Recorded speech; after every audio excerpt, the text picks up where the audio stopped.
other Diddy news, Cassie is pregnant with her third child. Congratulations. She's with a man who wanted to marry her. So yeah, she's good and pregnant. She looks like she's about 5 to 6 months. And if I'm the prosecution, I would be scared because Cassie is the star witness in this case. This trial is set to start in 3 months. She'll probably be 9 months or maybe even have had the baby by the time the trial starts, and they're walking a fine line on if she'll be able to testify or not. Oh my. If the prosecution team loses Cassie, yikes. Now, they still have a good case against him, but yo, she's definitely the star witness.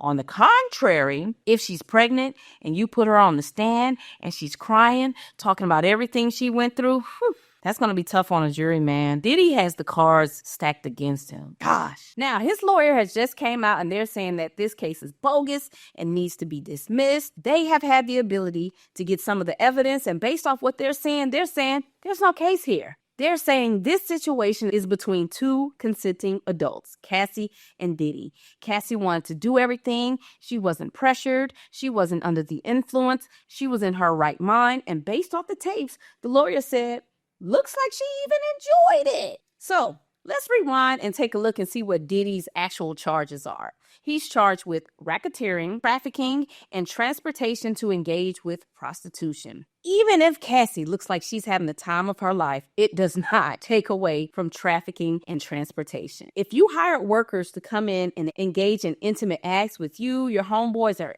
anybody, bro, they already got you. Your lawyer has already stated he's talked to blank workers who's going to take the stand and say everything was copacetic. So you're kind of like banged up on the transportation portal because some of these folks flew in. Now, the trafficking portion is Cassie is going to get on the stand and say there were times where I didn't want to do this. I was taken across state lines and country lines to satisfy him. We have heard from at least 3 people on 3 different occasions that he stormed into her apartment or dressing room, pulling her out to go have these freak-offs or Wild King nights. So he's kind of cooked there, bro. Her witness testimony, her friends, they're all going to get on that stand and tell how she tried to get away and how he would pop up at her apartment, pop up at her parents' house, pop up at her birthday parties. So you're going to hear stories about how she did try to get away from him, but he would always come back and try to control her. And then they're going to probably put experts on the stand who specialize in abuse and domestic violence relationships to say everything that Cassie did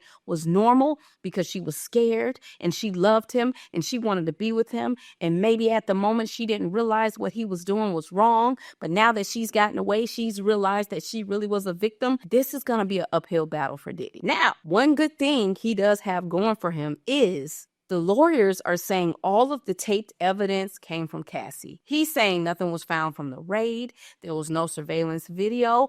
All of these documents and videos came directly from Cassie. So his lawyers are going to say, look, she enjoyed this stuff so much that she kept these tapes, or did she keep these tapes to blackmail him in the future? And the prosecution is going to say, hey, maybe she kept these tapes for protection. So man, Cassie is going to be very pivotal for this case.